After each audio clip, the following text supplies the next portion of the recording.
Hello,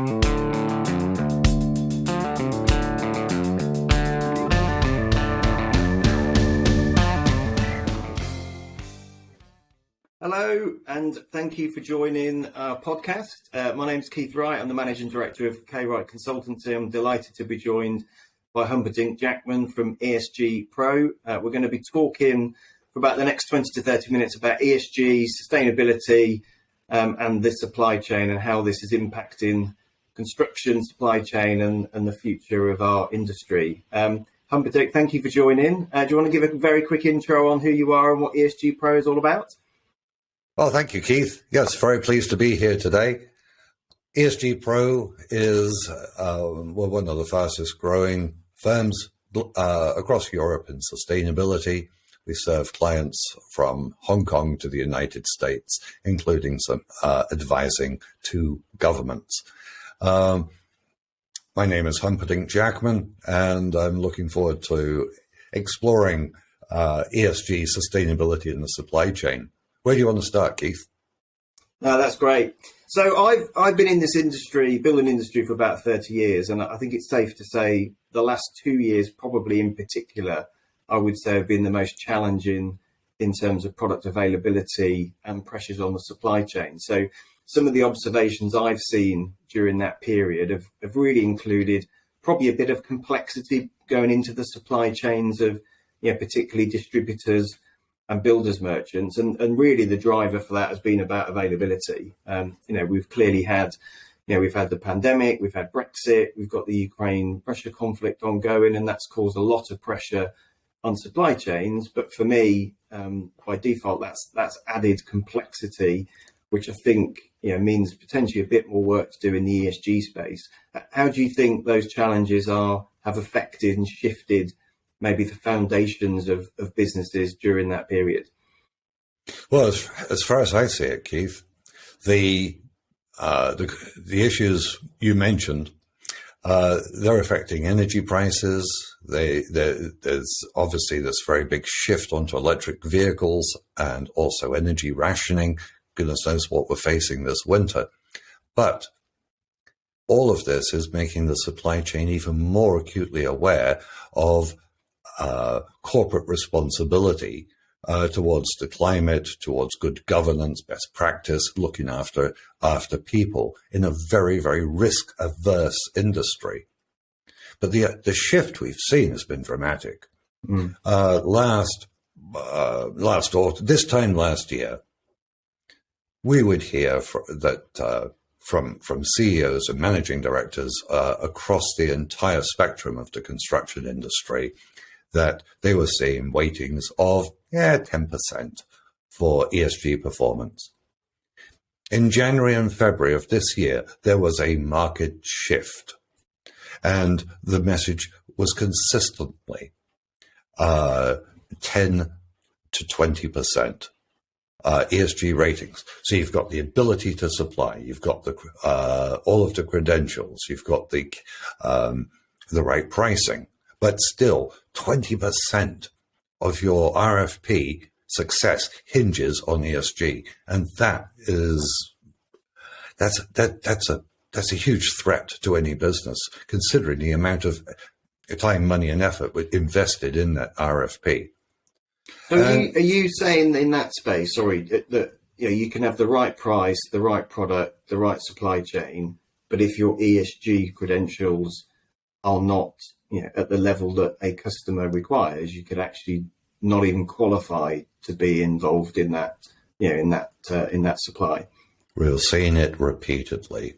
One client has been a major supplier to a very significant housing association down in the southeast.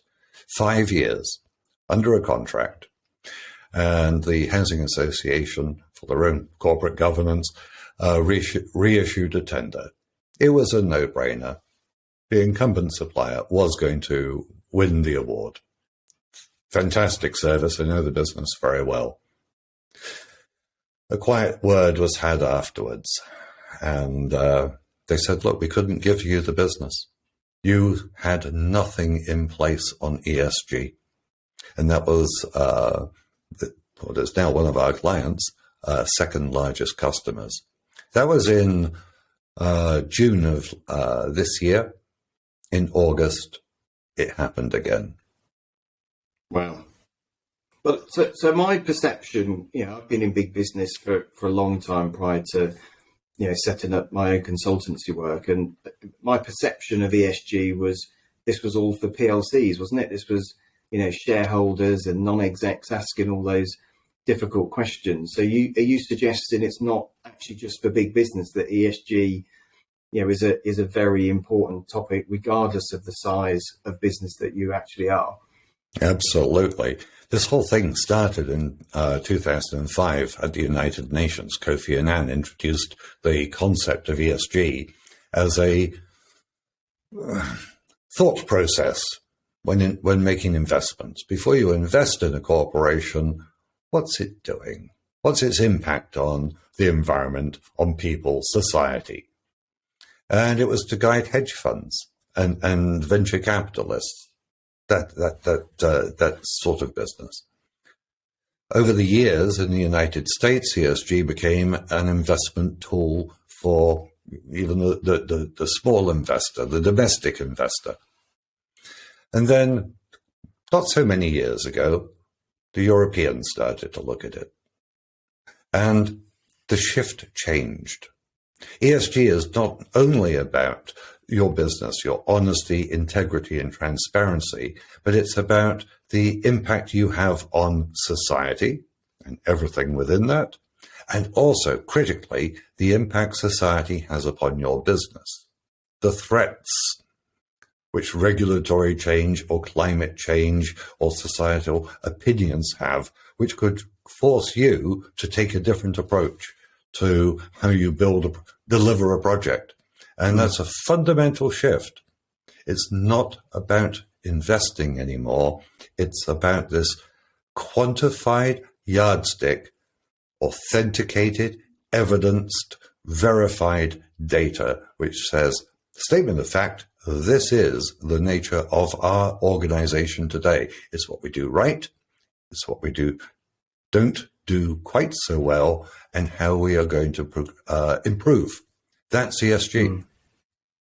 And I've always found it can be quite a confusing topic. I think, there's a lot of, quite rightly, noise around net carbon zero and what ESG is all about and how this can impact organisations. I mean, are there some examples of things that actually you can simplify for a business? Because I think part of what you're describing there is understanding how a business is acting today. It's not necessarily saying, here's a whole load of things you must do immediately, but actually the reporting enables a business to establish some of the opportunities, not just to potentially be more attractive to customers, but actually to do better by their local economy, their local markets, the social impact you've described, actually their profitability. So have you got some, a couple of examples that you could share with the audience of things they could do? Absolutely.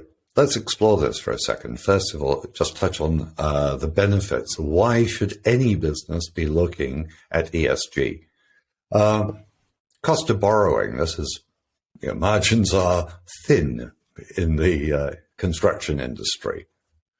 Cost of borrowing typically reduces by 10% if you have an ESG report, a proper ESG report, an ESG rating, not just an ESG report. Anybody can write some piece of marketing fluff. It's one of the things which annoys me most.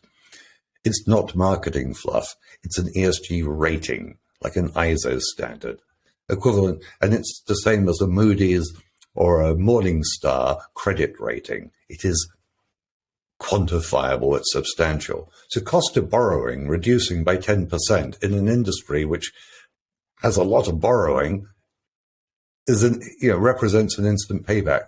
And who says so? Well, PwC, Deloitte, McKinsey, the list goes on. This is a fact. It's been a thing for a long time. You want to grow your business. You want to exit. You want to acquire. So you need to appeal to venture capitalists, hedge funds, other investors. So value add right there. Now, what is it? We're at a 50-year low for unemployment. There is a talent shortage. Talent these days, who are you actually looking to employ, attract? You're looking to employ people in their 20s and 30s. They're out of university. You want them to grow with your business. You need to, if you, for example, need to employ somebody to make an embodied carbon calculation, this is a young mind, fresh, bring them on board, deliver it in-house perhaps, or there's other opportunities there as well. Talent acquisition and talent retention is very much driven by your business reflecting the qualities of these people. The ESG reporting is one approach. It's a very solid approach to reflect your values and to, basically satisfy this concept that 67% of employees regard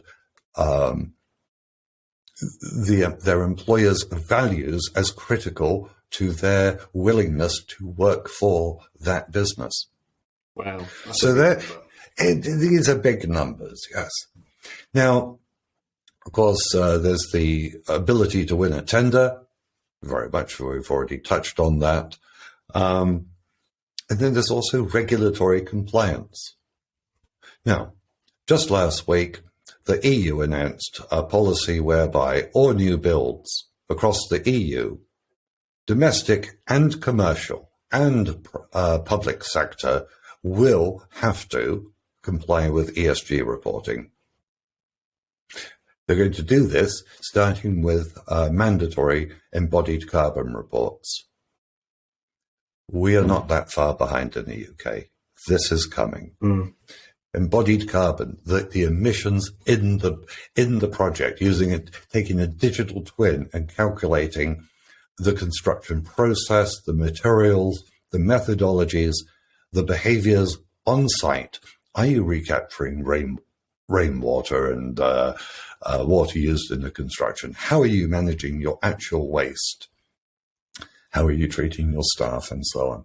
So there's an awful lot impacting the sector, and how we actually help the sector face these challenges is by working with them in a proportionate way according to the scale of their business. Our smallest client is 17 people. Our largest client is a government in the Middle East. Wow. You don't work with a large corporation or a government in the same way that you do perhaps with a micro SME or an SME. So let me ask you this, because I've got a concern that I'll share, and I'm sure our audience will be interested. So this sounds like it's great for investors, it's great for customers, it's great for your local communities, it's great for winning work and sales. That sounds like it's going to be really expensive. I go back to this was big PLCs who have got the budget, but surely for the smaller businesses, this is get your checkbook out in a time where costs are running amok in businesses. So how much is this going to cost for those smaller businesses, Humperdinck? One's looking at somewhere in the order of £3,500 and working up to corporate levels. Wow. Okay. It's affordable. Now, what's happening, and it's very interesting, is procurement teams are looking at ESG reporting, because at the moment everybody is sending out questionnaires on Excel spreadsheets. We've all seen them. One client the other day, construction client, bit slightly larger than strictly an SME, said that the tender they're sitting on at the moment has over 1,000 questions in it. Wow. That's an awful lot of time and effort which needs to be invested in assessing all of the responses. Wouldn't it be easier if a potential supplier could say, here is a certified, audited ESG report with a formal rating? and not have to spend that time. And then the procurement team can say, well, look, there's 500 responses here. That's 500 times 1,000 questions, which have to be reviewed. Oh, look, there's one. We know they're good. They've been audited. They've got something akin to an ISO certification. Say, yep, done that. Who are they going to choose? And I think you've uncovered a great piece there, Humperdinck, which is, this industry, often that standardization, ways of doing things, you've got this groundswell of businesses trying to think about ESG almost, dare I say it, to tick a box to say, look, I've got a report. So rush in to maybe send documents out and data. And, there's I suppose there's a swathe of various information requests. But, when I look back at potentially where this industry could go, if you look at digitalization, you look at obviously the decarbonisation challenge of the here and now and the future, if we can get the industry working in some consistent ways, and actually not just doing the basics for the basics' sake, but what are those key questions that a business needs to go through, regardless of what size or scale, in a set kind of process and methodology? Because I go back to my earlier opening around, I would have a bet that there's a lot of businesses got a lot more suppliers in their supply chain now than what they had before COVID, because of the availability challenge. So they're perhaps sat there going, I know I need to do some work on it. Where do I start? Oh my gosh, I've got all this information coming in. So I think the approach you've described there around having a consistent methodology, and the expertise actually in what I've already described can be seen as a complex area. I think so. Potentially is a real opportunity to accelerate this industry. So how would you say the industry's competing or shaping up against others? Because the building industry hasn't always had the best plaudits and press in terms of how it kind of operates and faces into change. Well, so there's a lot you just touched on there. I think the construction industry, the UK construction industry, is a leader. It's still far behind the Dutch in terms of the strict application of the environment. But it's really, really progressive. And there are many true leaders out there in the UK. But what we really need to focus on here is, you used the phrase, is tick box exercise, because this process is not a tick box exercise. This is actually getting down into the nitty gritty as to how the business is run, and how can the business add value to itself, to grow, to be better funded, to be the more preferred supplier. Tick box exercise, it's kind of like CSR, CSR across the construction industry. But CSR very much, and not always, has been this fluffy, lots of pithy statements on the website. Oh, we look after our people. Oh, we're so good. But there's no evidence. ESG has to be perceived, understood as, this is your single point of reporting for everything your organization does well. Your quality standards, perhaps you're an investors in people, you manage pollution, you manage waste, and you have had no fatalities on site, and. And then to say, how do we actually make this add value to the business? One way, take energy. Carbon footprint reporting. Pretty well everybody in business has heard of carbon footprint reports now. Carbon footprint reporting is the measure. It's like looking in at the fuel gauge in your car and saying, I can drive another 150 miles until I need to fill up or recharge. That's fact. ESG is about the action plan. What do I need to do to improve? And how can I quantify that? So you take carbon footprint reporting. it's like Peter Drucker, the marketer, said, if you can't measure it, you can't fix it. You know you're spending energy, you know you're paying more for timber and whatever from wherever. But until you actually quantify it, how can you possibly reduce your energy costs or buy more effectively? And if your supply chain has risk, you don't know where this, architectural fitting, this lumber, whatever, you don't know how and where it was produced. How do you know that you're not down the road going to run into some colossal headache, whether that's in the HS2 project, somebody realized that actually this particular steel rebar they were using manufactured in appalling conditions in China, even though they purchased it, the contractor purchased this rebar through France. It's knowing your supply chain. Yeah. So that at the end... That's what I was describing.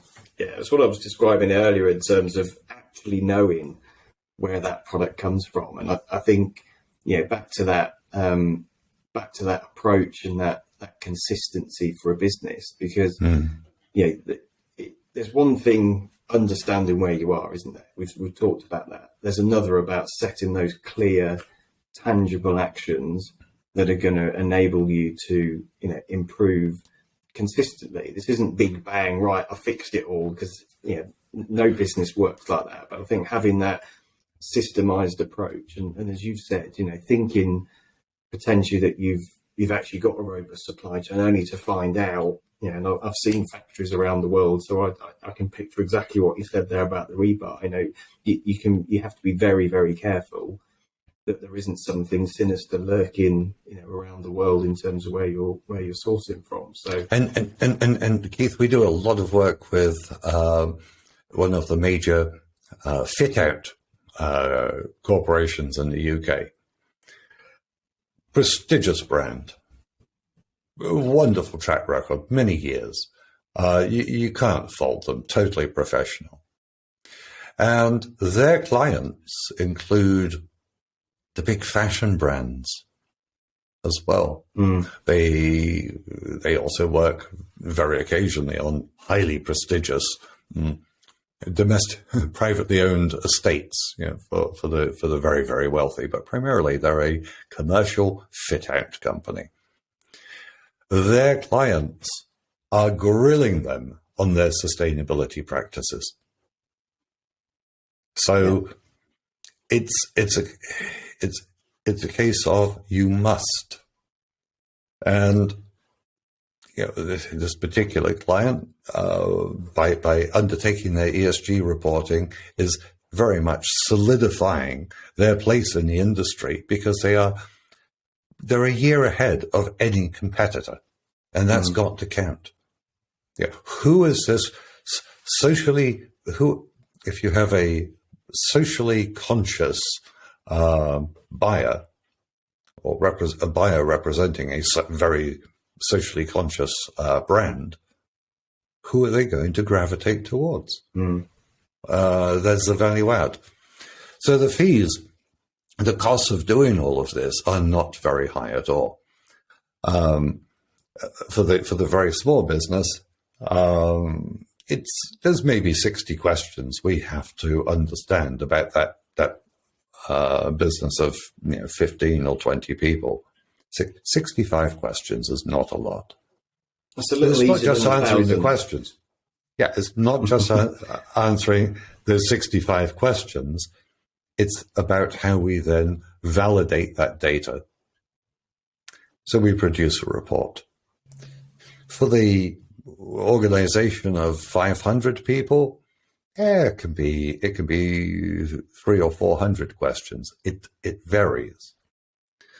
And with certain questions, there's an evidence phase. Give you an example. My favorite example. One of the questions, and this is all based on globally established ESG reporting frameworks, such as the GRI. It's the only truly universal framework. So a very typical question, do you, the company, have an anti-discrimination policy?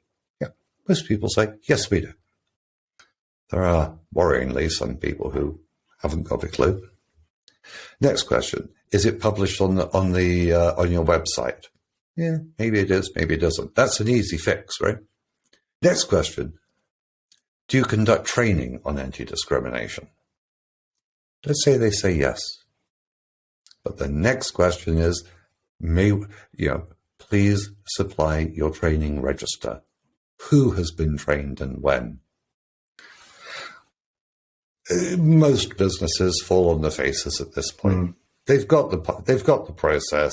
They've ticked the boxes before, but they haven't actually delivered. That doesn't actually hurt your ESG rating. You're not going to fail the process. It's not like an ISO 27001 IT assessment. It's a sliding scale. No, we have not conducted training, but in the action plan, over the course of the coming year, we intend to deliver that. That's a result. That is an honest and transparent answer. And then the next year, the reporting says, have you delivered your training on anti-discrimination? If not, why not? Okay, it's solved the problem. Yeah.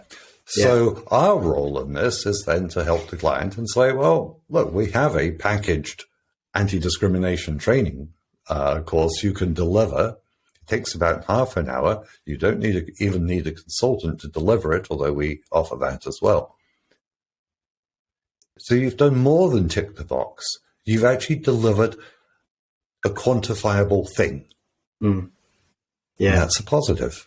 No, that's great. I think we've probably got about five or 10 minutes left. I think what would be interesting, just going back, whilst we said this was about building materials, you made me think when you were talking about some of the businesses that maybe have fashion. And I think for me, nobody wants to be, if people still buy papers, but on the front page of the papers for the wrong things. The reputational damage to a brand of being associated somewhere in your supply chain, with some of the horrors that we often have seen in the past, is often a bit too late. So that reaction to something that's happened just puts you on the back foot. And clearly, for any business that's got customers, whether that's B2B or even B2C with the end consumer, they will see that, and that reputational damage can clearly wipe out any significant sort of profit. So that's why we focus on risk as well. Yeah. The larger the business, the more risk comes into play. And reputational damage is hugely expensive. It doesn't matter whether that's because of a breach of customer privacy. That still has to be the fines, frankly, and under GDPR, they're quite trivial, unless you're Amazon. Well, even for Amazon, a £1 million fine is it's 5 minutes of earnings or something. Who cares? But the PR effort to put it right is vastly more expensive. My favorite example is, think of Volkswagen. Always used to be synonymous with the VW Beetle.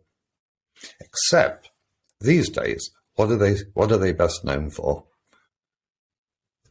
The concept EV bus, or globally cheating on emissions? Everybody knows about the latter. Yeah, so I think it's interesting go back from the reaction bit into the proactive management. So, I think what we're talking about in this conversation is businesses that actually take the initiative. Don't wait to be asked by a customer, have you got an ESG policy? Don't wait by your shareholders to say, are you thinking about diversity or inclusion, or how sustainable your supply chain is?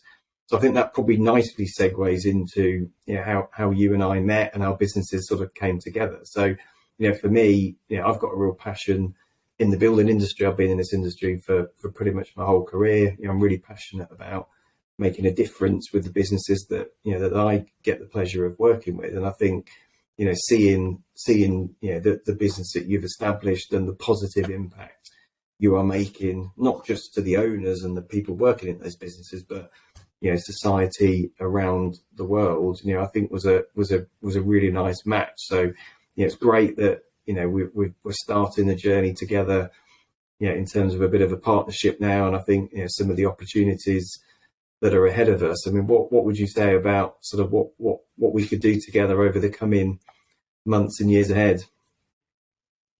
Good question. I mean, in the very short term, I think there's a huge opportunity to advise firms in the UK construction industry, and I mean across the entire spectrum, to help them be more competitive and to demonstrate that there is an approach which helps them recoup the costs of so many of the compliance programs they've undertaken, and to reduce their risk. And if we help them on these things, then the positive messaging is that much more important. What we don't want is to see businesses signing up to some communications consultancy, PR. Oh, we'll write you a fluffy report. Oh, it's all very colorful. It's really pretty, but there's no substance and there's no rating. There's no point in trying to cheat the system, because it takes actually no more effort to do it properly than it does to produce a greenwashed report. And I think key areas for this, I think very much anybody remotely engaged in the tourism, leisure sector, hotels especially. Hey, hotels are where the term greenwashing began. This, help us save the planet by putting your by not having us wash your towel every day. That was nothing to do with saving the planet. That was about reducing the cost of contracting out the laundry. That's how greenwashing began as a concept. But then, you could take an example of Hilton Hotels, who looked at their food waste, among all the other active construction approaches they've been taking globally. They looked at food waste and figured out that actually, if they manage the food waste, they can they can save 800. I think the figure is $800,000 a year. Wow, that's a lot of money, 800,000. But this is a global project they're rolling out, and in construction very specifically, even the smaller business. If you want to make your product more marketable, you want it to be greener. The people who have the money, the people who are making the buying decisions these days, in businesses, they're in the age bracket, the demographic for whom this is a fundamental concern. The leadership, and this is our challenge, Keith, is to be able to explain to the typical chief financial officer, chief executive, board director of any size construction business that they need to be aware that they now no longer know everything. That the people who are going to determine the future of their businesses are aged 25 to 35. If you don't appeal to them, you're going to start to come unstuck. That's a great point. I mean, this industry is such a big part. It's 7 to 10% of GDP. It's one of the biggest, employers in terms of manufacturing in the UK. So, I think there's two things for me. You're absolutely right in terms of the future decision makers, for the country, for the industry, for the planet. Those key influencers, but also the here and now of we're such a big part of GDP. If this industry doesn't continue to step up, but not just step up for the sake of it, but step up at pace and start facing into some of these, not just challenges, because I think this is such a great opportunity, to make life better for people at the end of the day. That this is a brilliant time, I think, to be involved in this sector, in this space, and actually make a positive impact. So, I've really enjoyed, this sort of 35 minute conversation I've been doing. I think it's been fascinating.